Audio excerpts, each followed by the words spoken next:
नमस्कार दोस्तों जरा सोचिए कि कैसा रहेगा अगर आप अपने बगैर उंगलियों का इस्तेमाल करें ये वाले मोबाइल को चला पाएँ।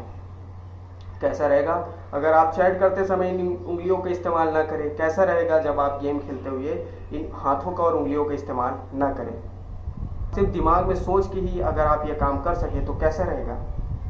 अब भाई आप सोचेंगे ये क्या बेवकूफ़ बनाने वाली बात है। नहीं दोस्त, यही तो आज का टॉपिक है।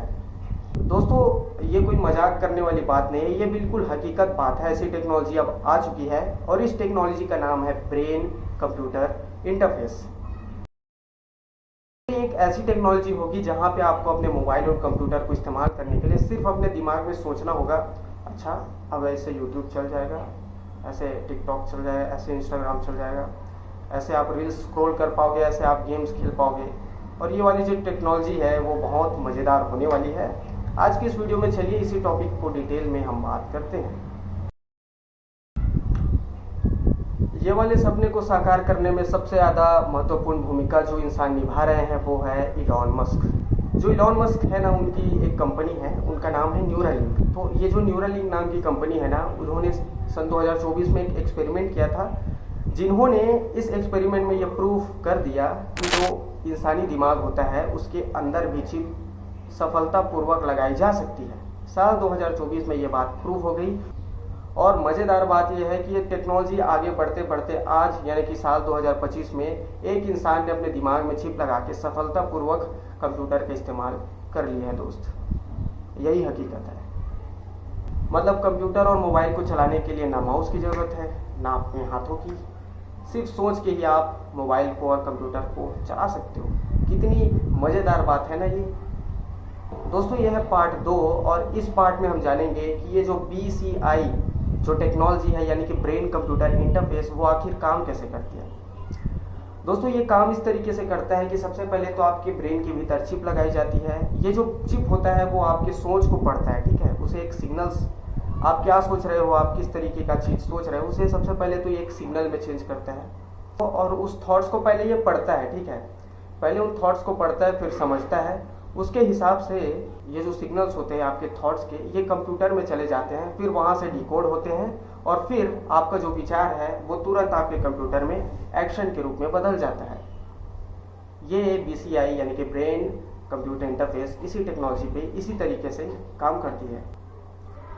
दोस्तों ये है पार्ट 3 और इस पार्ट में हम जानेंगे कि इसका इस्तेमाल किस तरीके से होगा। अगर ये टेक्नोलॉजी आई दुनिया में तो इसका प्रभाव किस तरीके से होगा, ये वाले पार्ट में हम यही जानते हैं, ठीक है।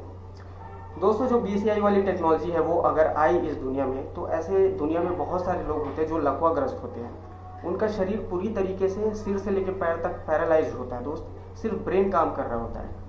इस स्थिति में अगर ये BCI टेक्नोलॉजी आई ना तो वो लोग न्यूरालिंक को अपने ब्रेन में लगा के ये जो टेक्नोलॉजी है इसका इस्तेमाल करके वो आपसे बात कर पाएंगे, वो आपसे अपनी फीलिंग एक्सप्रेस कर पाएंगे और ये बहुत बड़ा वरदान साबित होने वाला है मेरे भाई आने वाले टाइम में।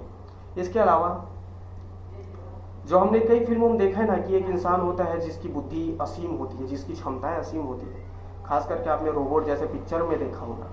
तो अब ये होगा कि आर्टिफिशियल इंटेलिजेंस और जो BCI है यानी कि ब्रेन कंप्यूटर इंटरफेस, ये दोनों आपस में मिल के काम करेगी और सच में सुपर ह्यूमन वाली जो चीज़ हमने देखी है ना कि एक इंसान होता है जो कुछ भी बना सकता है, आयरन मैन वाली जो चीज़ें होगी ना, जो आयरन मैन वाली बातें हैं ना यार, कि वो इंसान कुछ भी बना सकता है, वो चीज़ें एक्चुअल में हो सकती है यार। क्योंकि जब चिप लगेगा इंसान के माथे पे तो दुनिया का सबसे पावरफुल और सबसे ज़्यादा जानकारी वाला इंसान रहेगा मेरे भाई। तैयार हो जाइए, अब हमें सुपर ह्यूमन देखने को मिलेंगे अपनी इस दुनिया में। आम लोगों के लिए शायद ये हो सकता है कि ये जो टेक्नोलॉजी है वो बहुत जल्दी देखने को मिल जाए इंसानों के लिए, जिसमें आप अपने मोबाइल को बगैर टच करके चला सको। सोचिए कि आप सिर्फ ऐसे आंखों को करते हो और वीडियो चेंज हो जाती है।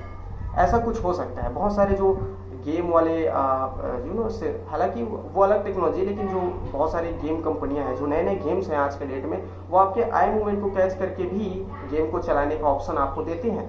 तो हाँ, बहुत जल्दी ये आम इंसानों के लिए भी लागू हो सकता है दोस्त। फ्यूचर बहुत मज़ेदार होने वाला है। मेडिकल क्षेत्र हो, चाहे मेडिकल क्षेत्र हो जहाँ पे इंसानों की बुद्धि को समझने की बात हो, चाहे गेम का क्षेत्र हो, चाहे डिफेंस का क्षेत्र हो जहाँ पे आप घर में बैठी चीज़ों को चेंज कर सको, तीनों में ये टेक्नोलॉजी बहुत काम आएगी। दोस्तों ये है पार्ट 4 और ये वाले भाग में हम जानेंगे कि क्या ये जो टेक्नोलॉजी है उसके साथ खतरे भी आएंगे। क्या ये टेक्नोलॉजी के साथ भी कोई खतरा जुड़ा रहेगा। एक समय में हमने मोबाइल को वरदान माना था और आज के समय में देखिए हमारा हाथ मोबाइल से छूटता ही नहीं मेरे भाई। 4 घंटे 5 घंटे 6 घंटे कहाँ जाते हैं दिन के पता ही नहीं चलते मेरे भाई। तो क्या इस टेक्नोलॉजी के आने से कुछ नुकसान हो सकता है। आपने एक बहुत प्यारी सी फिल्म में ये बहुत ही खतरनाक और मज़ेदार डायलॉग सुना होगा कि the great power comes with great responsibility, यानी कि जो शक्तियाँ होती हैं उसके साथ जिम्मेदारियाँ भी आती हैं। समझ रहे हो ये बात। ये जब टेक्नोलॉजी आएगी ना तो क्या इसके खतरे हो सकते हैं। भाई पहला खतरा तो ये है, जरा सोच के पढ़िए कि आपके दिमाग में चिप लगा है और उस चिप को अगर कोई पढ़ना जान ले तो वो आपकी भावनाओं को, आपके विचारों को, आपकी पूरी जिंदगी को चेंज कर सकता है। क्या हो अगर चिप के माध्यम से वो अपनी बातें आपको बताए या अपने हिसाब से कंट्रोल करे, तब तो आप इंसान भी नहीं रहोगे मेरे भाई। हो सकता है आपको कोई हैक कर ले, हो सकता है आपकी पूरे जीवन भर की जानकारी चिप के माध्यम से वो लीक कर दे, हो सकता है कि वो आपकी बुद्धि को खराब कर दे। और प्राइवेसी नाम की चीज रहेगी कहाँ दुनिया में अगर कोई आपकी बुद्धि को पढ़ लेता है। ये बात डराने वाली भी है और ये बात सोचने वाली भी है कि क्या टेक्नोलॉजी को इस कदर इंसानों की दुनिया में घुसना चाहिए कि वे अब आपके विचारों को पढ़ सके। कमेंट करके बताइए आपका विचार क्या है इस टॉपिक पे। ब्रेन कंप्यूटर इंटरफेस एक नए युग की शुरुआत कर रहा है जिसमें इंसान और मशीन और बुद्धि, चिप, ये सारी चीज़ें दूर की चीज़ें नहीं रहेंगी। सब चीज़ मिल के काम करेंगी और एक नए दुनिया का निर्माण करेगी। हो सकता है अगर अच्छाई की दिशा में जाए तो बहुत अच्छा, बुराई की दिशा में जाए मेरे भाई तो अब हम इंसानों से नहीं लड़ने वाले, हम टर्मिनेटर जैसे लोगों से, हम चिट्टी जैसे रोबोट से लड़ेंगे और ये बात सच हो जाएगा मेरे भाई। पता नहीं ये भविष्य कैसा होगा। मैं तो बहुत ज़्यादा एक्साइटेड हूँ। आप कैसे हो जरूर बताना कमेंट करके। वीडियो अच्छी लगी हुई तो लाइक शेयर सब्सक्राइब जरूर करना। कमेंट करके बताओ वीडियो कैसा लगा और अगला कौन से टॉपिक में आप वीडियो चाहते हो इसको भी जरूर बताइए। बहुत बहुत धन्यवाद।